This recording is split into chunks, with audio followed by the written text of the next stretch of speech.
Assalamualaikum warahmatullahi wabarakatuh. Apa kabar kalian semuanya? Mudah-mudahan kalian selalu dalam keadaan sehat walafiat dan tidak kekurangan satu apapun.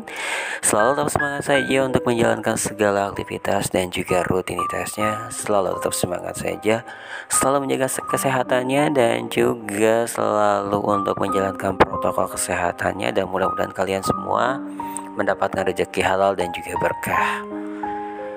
Baiklah, kalian semuanya, di berbagi cerita kali ini saya mau meneruskan di cerita yang awal kemarin di part 1, dan saya ini part 2-nya, tentang saya masuk ke perguruan tinggi negeri. Alhamdulillah gitu kan, perguruan tinggi yang bagus juga paling murah, perguruan paling murah di Jawa Barat, Universitas Islam Negeri Bandung. Alhamdulillah saya bisa masuk situ. Saya sudah daftar ulang. Saya sudah punya jadwal lain sebagainya. Waktu itu saya sudah daftar ulang. Saya langsung pulang sama teman saya ke Cianjur lagi. Cuma saya udah daftar stan juga. Nah, waktu itu saya ada masalah lagi. Saya bingung gitu kan. Di Bandung mau tinggal sama si Iyapah. Nah, situ bingung gitu kan. Ya, saya bingung, dan kebetulan ini nggak merepotkan ibu saya lagi. Kebetulan saya ini datang ke rumah guru ngaji saya. Ya, guru ngaji saya yang luar biasa. Dari saya sejak SD kalau nggak salah ya, SMP kelas berapa, SMP sampai saya udah keluar sekolah, udah dewasa, saya masih ngaji, masih menuntut ilmu dari beliau. Saya ke rumah beliau, terus saya bercerita saya lulus kuliah di sini. Dan saya bertanya sama beliau, apakah di daerah situ ada teman beliau gitu kan. Kata beliau ada, katanya gitu. Dia punya pesantren juga, tapi nggak gede pesantrennya, nggak besar gitu. Oh gitu ah, katanya. Iya, namanya ini, terus ini. Nah, lalu ditelepon lah gitu kan temannya itu di Bandung, dekat kampus. Katanya ini ada murid saya mau nginep di situ, mau diterima kuliah, katanya mau jadi bla bla bla bla lah gitu ya. Oh iya, katanya boleh ya. Udah izin sama beliau. Lalu saya siap-siap beli peralatan di Cianjur, beli tas besar gitu kan. Saya belanja, saya punya sedikit uang juga lah ya. Saya nabung sedikit. Itu saya beres-beres baju, peralatan, sepatu dan lain sebagainya. Buku-buku saya bawa ke tas besar. Lalu saya diantarkan ke kampus subuh. Udah sholat subuh, saya langsung berangkat naik kereta api sama bapak saya gitu kan. Sama bapak saya diantar ke Bandung. Ya kayak biasa lah ya. Terus saya ke pesantren, nyari alamat pesantren itu, dan alhamdulillah ketemu. Ya lumayan, tidak terlalu jauh sih ya. Ya jalan kaki ada sekitar 10 menitan lah dari kampus ke pesantren tersebut. Dan alhamdulillah saya izin. Juga bapak saya ngobrol sama kepala pesantrennya, yaitu teman guru ngaji saya. Dan alhamdulillah diizinkan. Saya langsung beres-beres, dan bapak saya pulang sendiri. Ya saya kasih ongkos juga, naik bis, rute-rutenya gini ya, agak gimana gitu ya. Saya juga meninggalin rumah, ya pokoknya ya belum terbiasa mungkin ya. Lalu saya mengikuti kegiatan di pesantren tersebut, dan saya ngobrol aja sama guru pesantrennya gitu, gini bahwa saya itu seperti ini gitu kan. Dan alhamdulillah berjalan. Saya mengikuti kegiatan kampus juga. Kalau waktu itu kan ada ospek ya, kalau namanya, kalau di kampus-kampus itu ospek. Tapi kalau di kampus saya ini unik banget, namanya opak gitu ya. Opak itu kan makanan dari singkong ya, kayak seperti kicimpring gitulah. Opak namanya. Ada yang dari beras juga sih, namanya opak. Jadi disingkatnya opak gitu. Itu sebetulnya orientasi pengenalan akademik, opak namanya. Waktu itu saya mengikuti opak dan saya masuk, dibagi kelas. Saya masuk ke kelas KPIB ya, KPIB, Komunikasi Penyiaran Islam, kelas B. Karena saya ngambil jurusan Fakultas Ilmu Dakwah dan juga Komunikasi. Karena sesuai dengan karakter dan juga kemampuan saya di situ, ya saya masuk ke KPIB. Gitu kan, saya masuk, saya kenalan. Dan ternyata ada orang Cianjur juga di kelas tuh, tapi cuman satu orang kalau salah. Ada orang Sukabumi, ya pokoknya macam-macam lah. Ya, saya ngobrol gitu kan. Saya duduk sama orang Subang, sebangku. Saya ngobrol. Ternyata saya ngobrol banyak sama orang Subang ini. Dia bercerita sama seperti saya, cuman dia punya kemampuan di bidang qori. Suaranya bagus, Qurannya juga bagus. Jadi dia dipercaya untuk memelihara masjid yang ada di Soekarno Hatta. Jadi di situ kan masjid jami ya. Jadi dia selain sebagai imam juga sebagai pengelola masjid, dan dia tidurnya di situ. Dan mungkin rezeki dia gitu ya, kuliah dibiayain sama yang punya masjid sampai S2. Subhanallah, Masya Allah, Tabarakallah ya. Alhamdulillah, dia cerita sama saya seperti ini. Terus saya bilang, untuk sehari-hari gimana? Katanya dia sehari-hari itu ngambil dari kas, kayak digaji gitu. Jadi dia ngambil di situ, kayak kalau Jumatan kan ada kotak sodako gitu. Dia ngambil sebagian dari situ karena sudah dibagi-bagi sih sebetulnya.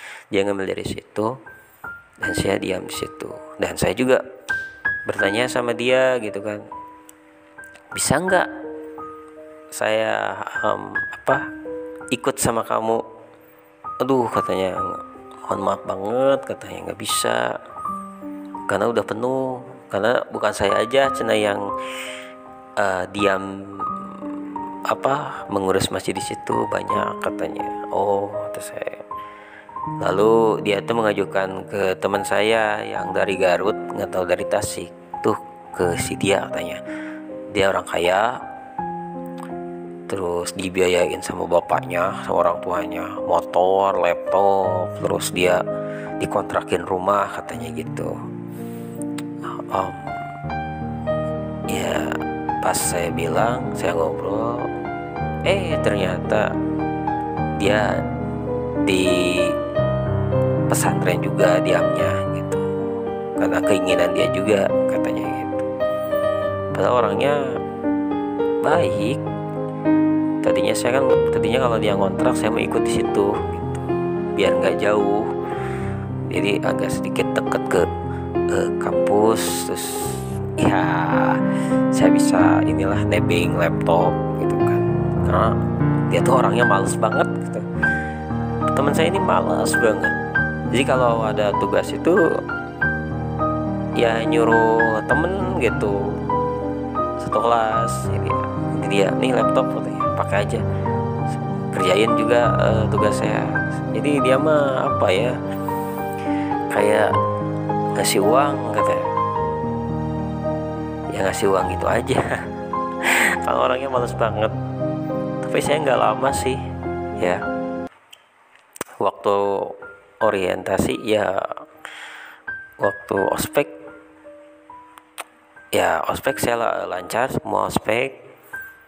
saya selalu ditraktir sama teman saya ini yang dari Subang itu, yang diam di masjid, jadi marbot masjid. Dia baik banget. Saya selalu nawarin makan, dia nasi padang gitu kan,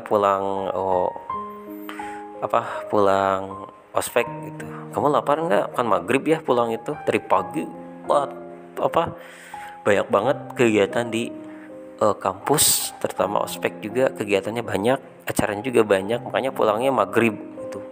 Saya maghrib di kampus juga. Dia nawarin makan, wah gitu. Dan ya berjalan lah gitu kan,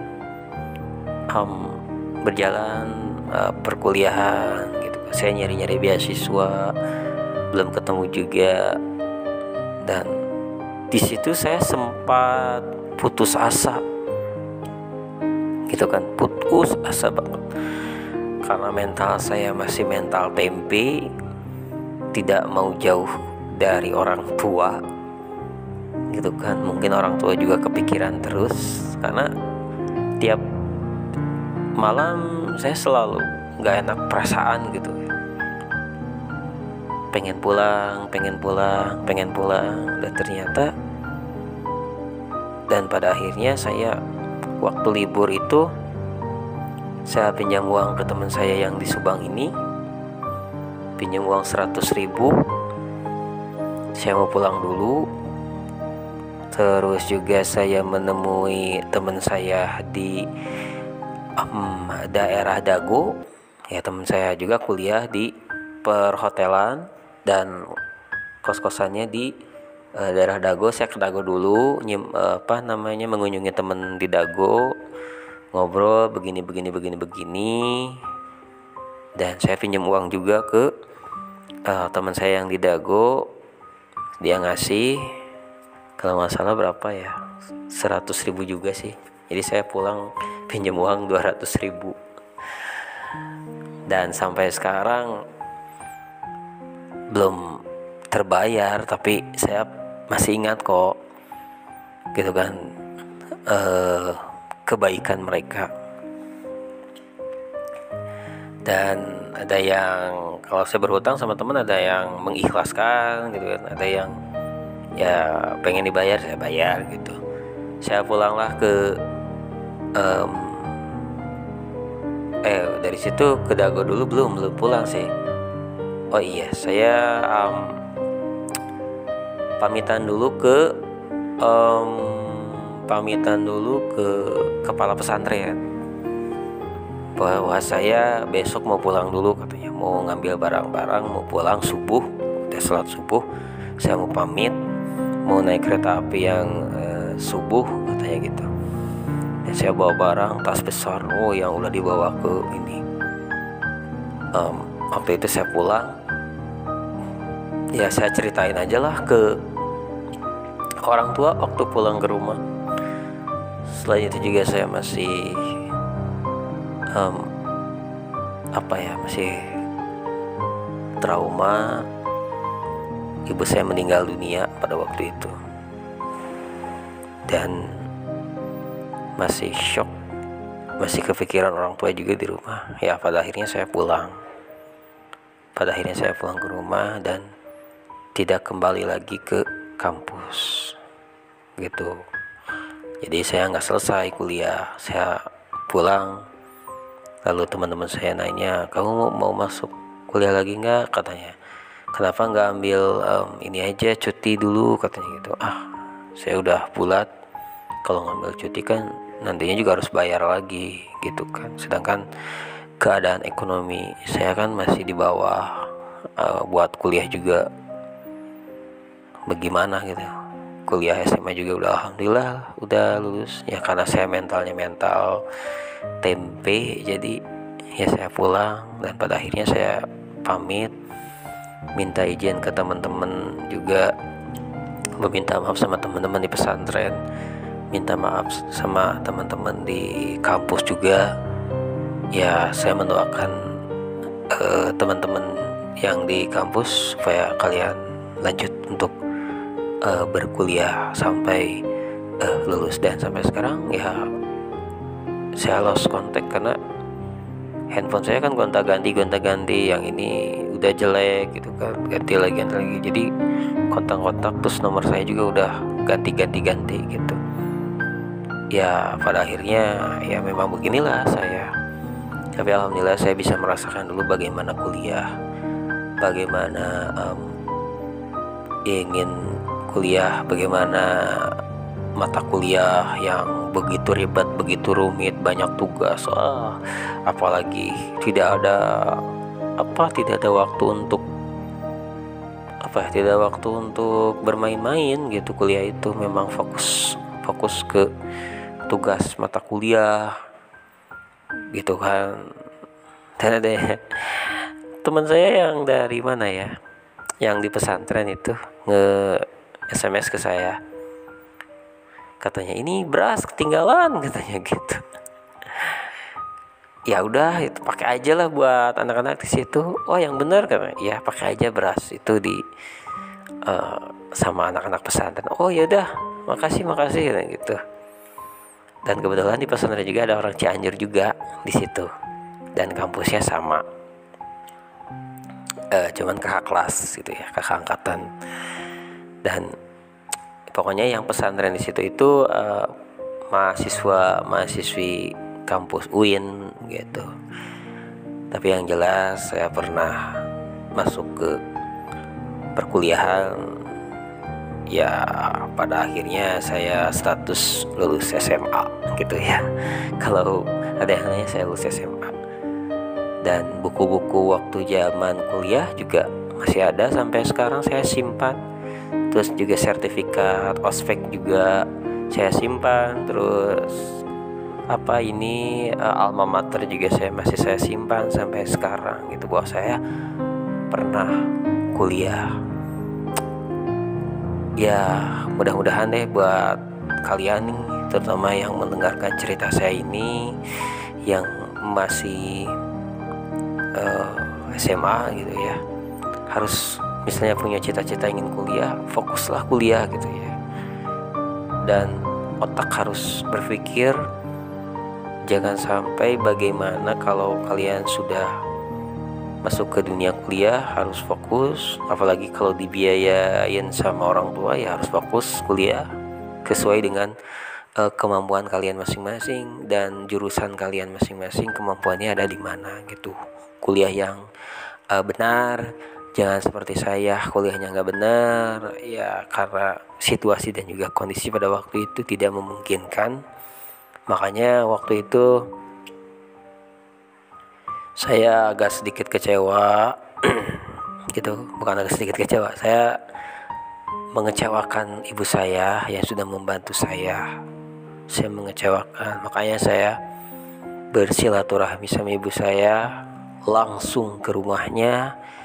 Saya menemui beliau, juga menemui suaminya. Saya seperti ini, saya minta maaf dan lain sebagainya, telah